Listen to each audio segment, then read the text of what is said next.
तो दोस्तों नमस्कार, मैं हूं अनिल और रेसलिंग सुपर धमाल में आपका स्वागत है। दोस्तों स्मैकडाउन में पिछले हफ्ते पॉल हेमन ने सीएम पंक के साथ वापसी की थी।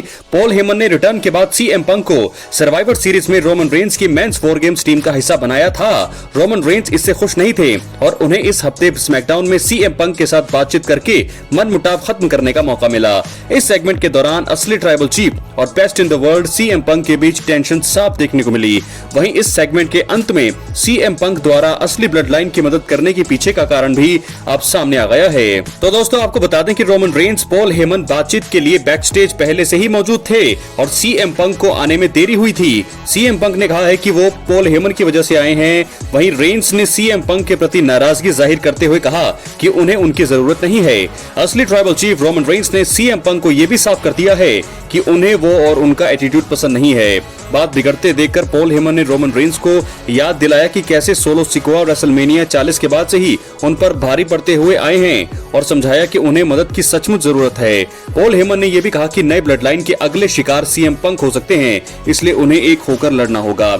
इसके बाद रोमन रेंस और सीएम पंक सर्वाइवर सीरीज में होने वाले मेंस वॉर गेम्स मुकाबले में एक दूसरे का साथ देने को तैयार हुए। रोमन रेंस ने यह भी कहा कि उन्हें पंक का कर्ज चुकाना है। इसके जवाब में सीएम पंक ने खुलासा किया कि उन्हें पॉल हेमन से फेवर लेना है। साथ ही उन्होंने पॉल हेमन को रोमन रेंस के अलावा उनका भी वाइज मैन बताया। इसने असली ट्राइबल चीफ की चिंताएं अब बढ़ा दी हैं। दोस्तों अब आपको बता दें कि रोमन रेंस ने स्मैकडाउन में पॉल हेमन से पूछने की कोशिश की कि उन्होंने सीएम पंक को क्या फेवर देने का वादा किया है। हालांकि पॉल हेमन ने रोमन रेंस को टाल मटोल जवाब दिया। इस वजह से अब ऐसा लग रहा है कि रोमन रेंस को अब संभल कर चलना होगा। यहाँ पर पॉल हेमन ने रोमन रेंस को टाल मटोल जवाब तो दिया। इस वजह से अब ऐसा लग रहा है कि हेमन WWE में रोमन रेंस से कोई बड़ी बात छुपा रहे हैं। इस चीज ने ब्लड लाइन की कहानी में एक नया रोमांच पैदा कर दिया है। यही नहीं, रोमन रेंस को पॉल हेमन सीएम पंक द्वारा धोखा दिए जाने की संभावना भी अब बहुत ही ज्यादा बढ़ चुकी है।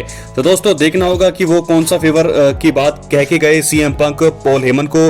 तो रोमन रेंस जब पूछना चाहा रोमन रेंस ने पॉल हेमन को, तो पॉल हेमन ने कहा कि अभी इस चीज की जरूरत नहीं है, अभी फिलहाल सर्वाइवर सीरीज वॉर गेम्स पर ध्यान देने की जरूरत है, उसके बाद ही इस फेवर के बारे में बात करने का कोई सेंस बनता है। तो कोई ना कोई बात तो जरूर है दोस्तों। क्या यहाँ पर सीएम पंक के साथ ज्वाइन करने वाले हैं पॉल हेमन? तो ऐसे में दोस्तों आज के स्मैकडाउन में दो बड़ी चीजें हमें देखने को मिली। एक तो मुकाबला था जेकब फाटू और यहाँ पर जे उसो का एडवांटेज मुकाबला वॉर गेम्स के लिए, जिससे जीता जेकब फाटू ने, जो हमें पहले से ही पता था कि जेकब फाटू को यहाँ पर जीत के लिए बुक किया गया है। और वहीं दूसरा सेगमेंट हुआ सीएम पंक रोमन रेंस का। एक तरह से सिनेमा की तरह इसे हमें दिखाया गया और रोमन रेंस ने साफ कर दिया है कि वो उनके एटीट्यूड और उन्हें पसंद करते नहीं हैं, लेकिन पॉल हेमन ने समझाया कि उन्हें अभी जरूरत है 5वें मेंबर की। तो ऐसे में वो मान गए हैं, लेकिन पंक एक बात कह के चले गए। तो ऐसे में वो कौन सा फेवर है, कौन से फेवर की बात कह के गए हैं सीएम पंक पॉल हेमन को? रोमन रेंस ने उनसे पूछा भी, लेकिन पंक ने पॉल हेमन ने उस समय कोई जवाब दिया नहीं। तो देखना होगा कि क्या चीज यहाँ पर कह के गए हैं, क्या होने वाला है आने वाले समय में सर्वाइवर सीरीज में हमें देखने को मिलेगा। तो दोस्तों प्रेडिक्शन वीडियो आने वाली है, इसलिए इस आज चैनल पर एक्टिव रहें, सब्सक्राइब करके रखें। मिलते हैं अगली वीडियो में, बहुत बहुत धन्यवाद।